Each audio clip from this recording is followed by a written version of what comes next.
defending traditional values, advocating for family and strengthening Italy's role in the world. With these promises, Giorgia Meloni became the first female Prime Minister of Italy. Once feared abroad for her far-right views, she's been one of the most talked about leaders in European politics.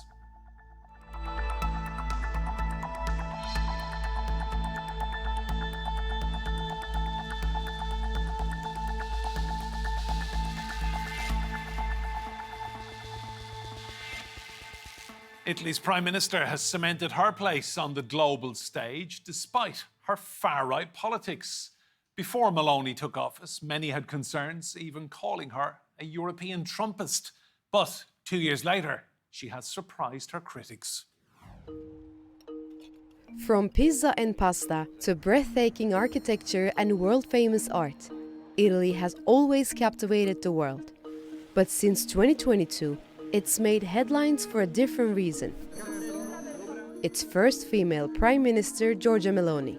She is the country's most right-wing government since the end of the Second World War. The Brothers of Italy was founded by Meloni in 2012. But her political journey began when she was a teenager, joining the youth wing of a post-fascist party. By 31, she'd become the country's youngest minister, serving in Silvio Berlusconi's government from 2008 to 2011. In 2022, her nationalist and populist rhetoric helped her to capture the attention of Italy's voters. My greatest desire is to lift our nation up again from decline. Yet her ties with EU leaders and even her connections reaching across the Atlantic set her apart from the other politicians. The godmother of European right has been a long-time Eurosceptic. Once spoke of leaving the euro and the Union. However, the 47-year-old politician now promises to cooperate with Brussels. Her stance on issues like immigration and national identity resonates with many conservative movements. But she has also faced criticism domestically, a backlash from Italy's judiciary who rule against her policies, and the media following concerns over press freedom. As Meloni faces these challenges, the country's future under her leadership remains at the center of attention, both domestically and internationally. Well, let's meet our guests in Rome. We have the Italian politician Ylenja Lucaselli. Also in Rome, Valeria Giannotta. She's a scholar at the CeSPI Italian Centre for International Political Studies. And here in London, we have Lorenzo Codogno, former chief economist at the Italian Treasury. You're all very welcome to Roundtable. Ylenja, I'll come to you first. You know Giorgia Meloni, you work with her. What's she like as a person and what's she like to work with as a political colleague? Well, she's brilliant, first of all, and that is inspiring for everyday work and everyday decision. She's a very caring person, but she is also very determined. She knows where to be and how to be near to her close friend, and at the same time, she knows how to manage politics, work, and all the coalition in Italy. Valeria, she's really shaken Italian politics up, hasn't she? I mean, for decades and decades, you had lots and lots of men, and suddenly there's a new woman on the scene. Give me your impression of Meloni. Well, definitely, as you said, she changed the traditional Italian politics framework. And also she has been working very hard, because definitely Giorgia Meloni is still the only one political leader left within the Italian scenario who comes directly from the roots of the Italian politics. She attended and she was a very crucial person within the School of Politics at the margin of her movement before. Then she joined a big right coalition, and then after she realized that political landscape in Italy was changing, she was able to to attract the main sympathy from the grassroots of the center and right parties and groups. And definitely after 2019, she founded her own party, Brothers of Italy. And I do believe that her main skill is related to her personality. I think Giorgia Meloni, we need to say something. I mean, Giorgia Meloni is the first female Italian prime minister. I mean, is the first lady actually that Italy had along its history, and this it means something basically. Giorgia Meloni as well is a very strong woman. She comes from the grassroots of the society. She's not connected to any family, I mean, very well-known family in Italy. So she invested in herself by being able to attract and to entrust basically the Italian people and her supporters. Thanks, Valerie. I want to bring in Lorenzo. I just want to bring in Lorenzo. Lorenzo, tell me, what has she done from an economics perspective in the time she's been in charge? Well, de facto, the economic program of the government was already set by the Recovery and Resilience Facility by European, set by European funds. So basically, the government had to follow the script decided by the Draghi government. Then they decided to make some changes, which is understandable, but again, the economic agenda is pretty much set. Now, having said that, I think from a fiscal point of view, I think this government is, broadly speaking, fiscally responsible and is doing the things that are required to follow the new European fiscal framework. On reforms, I think there seems to be no strong commitment on the reform process. At least that is my view. But I might be wrong, because I think the strategy here is to kind of do things below the radar screen, so without the media attention. And Lorenzo, would you describe her as fiscally competent, economically sound? Well, I think Giorgia Meloni has two pillars, so to speak. One is Tajani as foreign minister, and the other one is Giorgetti as finance minister. And they are both very much a mainstream guys, so they are not really far right in terms of their background. And especially Giorgetti is actually pursuing very responsible policy in terms of fiscal stance, and also is also trying to deliver an important tax reform, which is gradually feeding through depending on the resources that are available. Also, he's delivering on privatization, which was not given the stance, the right-leaning stance of the government. So overall, I would say so far so good, in a sense that the government has done what was needed to at least send a message to international investors that Italy is not behaving irresponsibly, as we have seen in the past in a few occasions. Thanks, Lorenzo. Ylenja, people outside of Italy are saying that Giorgia Meloni has made right-wing politics respectable. Would you agree? Well, I mean, the image that the far left gave to Europe when we were challenging to lead this country was that Fratelli d'Italia was a far right political party, which was not the truth. We are conservative. That's what our position in Europe, and the same is in Italy. So I don't think we are making more presentable the far right. I think we are just doing the job for which the Italian vote us, which means immigration, economy, which I don't think is just the consequence of what Draghi did, because we change a lot in our goals, in our main goals, and in our strategy. So I don't think it's just something that became from that, but I think is a new view of the Italian economy and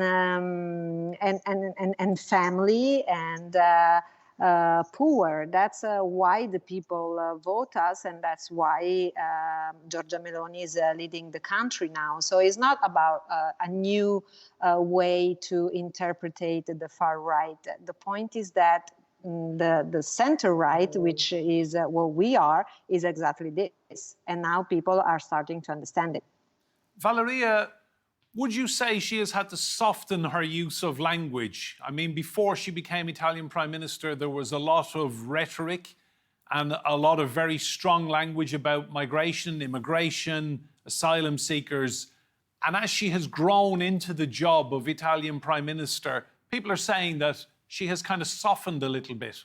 Yes, I think she did when it comes to some specific issues. I mean, but she never denied, the tradition she comes from, the very conservative and traditional interpretation of some specific subjects.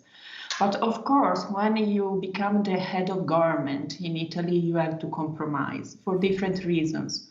First of all, because she's a prime minister and her government, the majoritarian coalition is made by three different souls, despite they are all belonging to the center and right of the Italian political spectrum. So she has also to compromise among these souls, among these requests, and also among the strong personalities within the coalition.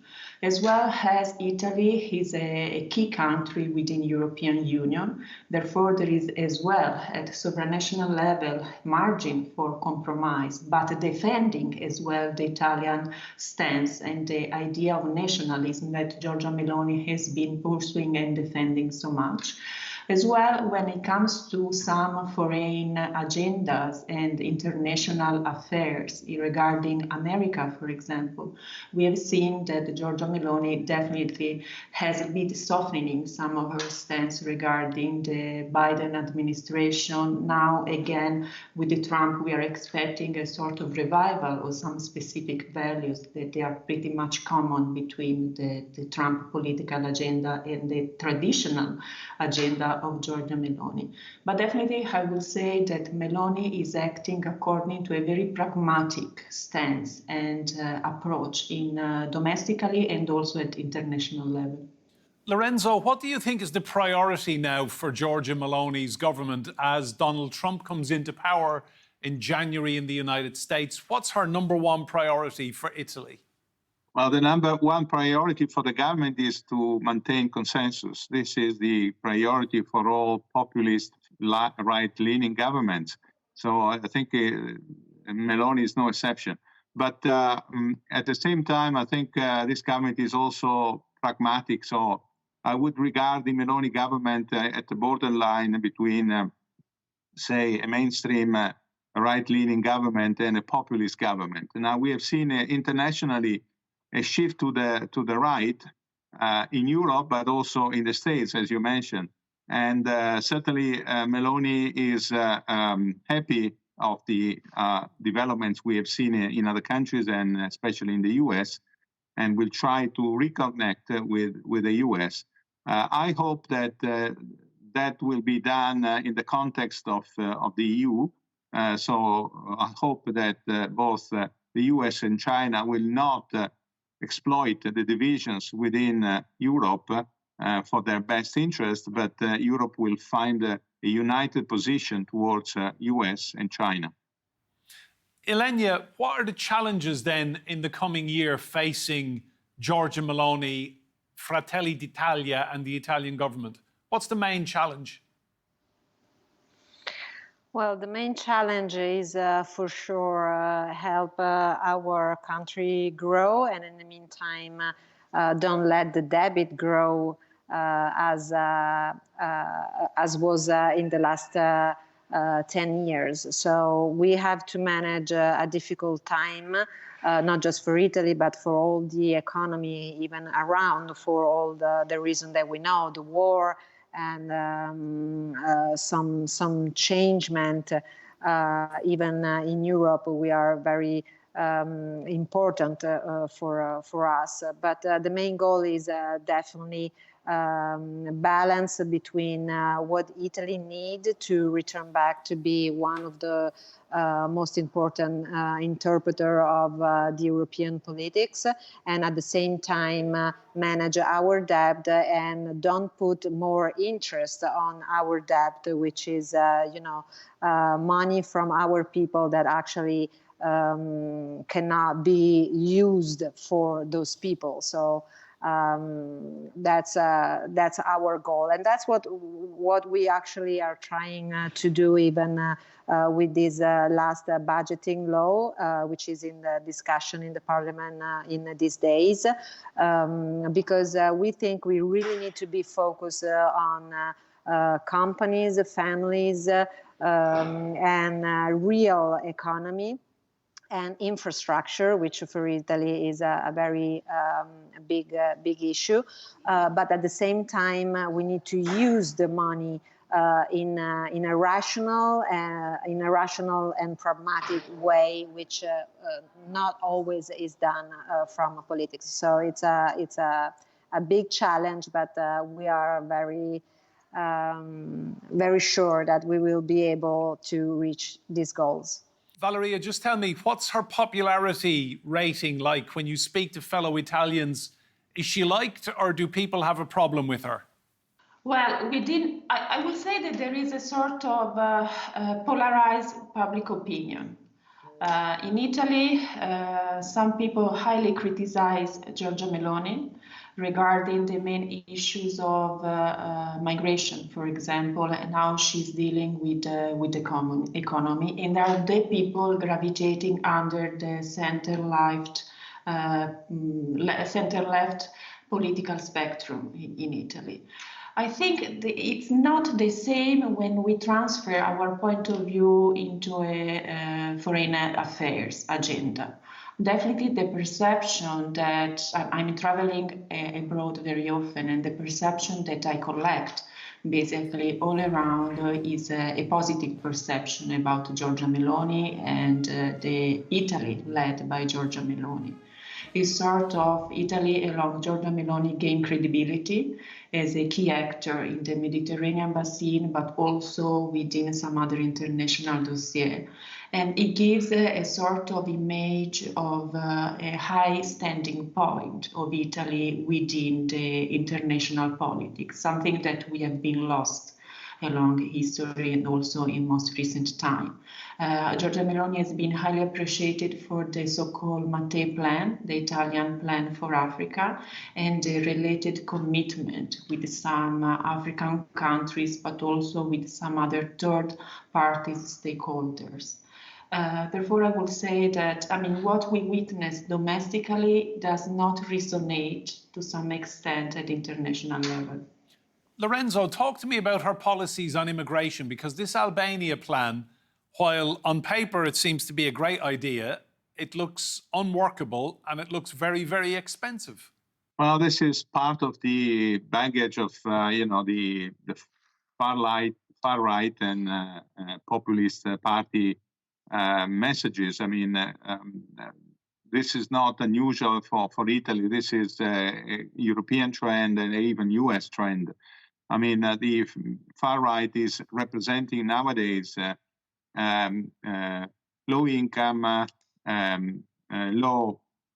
low degree, the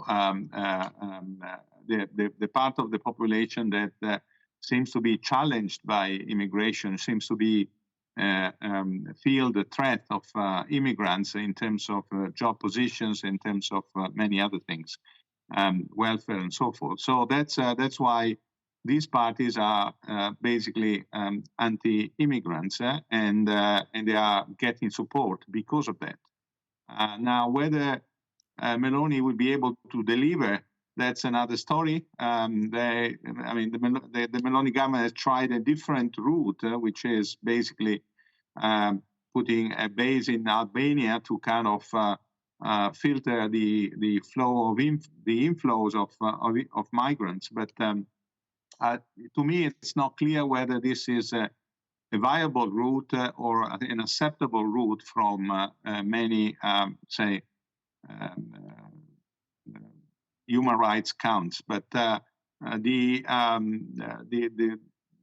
pudding, the proof of the pudding is in the eating. So we will see whether eventually it works in preventing a significant inflow of immigrants, but at the same time allowing the inflow that is needed for the economy. Don't forget that industrialists are asking for immigrants, possibly qualified and skilled immigrants.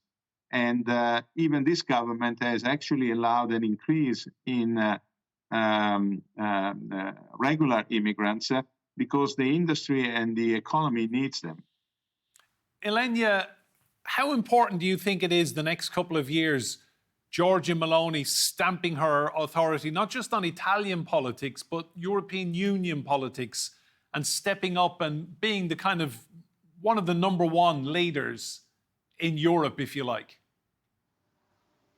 I think she already achieved that goal. She's the only leader that we actually have in Europe that is very strong in his own country and that is able to make a difference inside and outside, even about the immigration politics.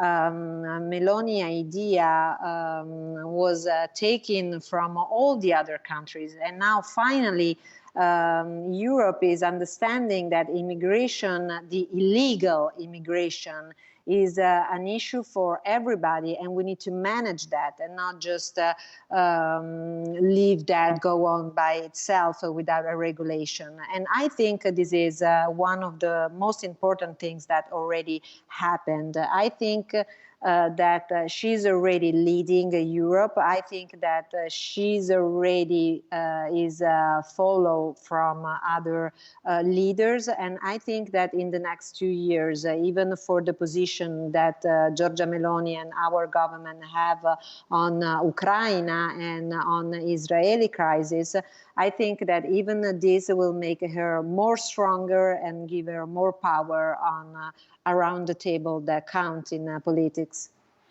Valeria, is there potential here for Giorgia Meloni to go on and become a great Italian prime minister, to really stamp her name across Italian politics, European politics, and build a legacy? I think she's on the right path. Already in Italy, she marked the difference, even though the path is not easy. Within the European Union, if we look at the electoral results of the last European Union elections, we can see that Giorgia Meloni was a sort of kingmaker. Because we are witnessing the rise of the center-right parties in Italy, but also within the main important actors of the European Union, as well as when it came to the decision-making point within the European Union, Meloni adopted a sort of strategic autonomy regarding the appointment of von der Leyen, for example, and the new composition of the Commission. And I think time is mature if we look at what will happen after January when Trump will come to power, to give right to Giorgia Meloni to make European Union following another path. Because we have the feeling that this European Union is not really responding quite well to the need of people, to the bottom of society, when it comes to some crucial issues such as migration, such as economy, as well as the interpretation of Northern European countries related to the green transition. And definitely when we look within the wider spectrum of Europe, we can see that Italy under Giorgia Meloni nowadays is the most stable country. We haven't experienced any crisis of government, any political crisis.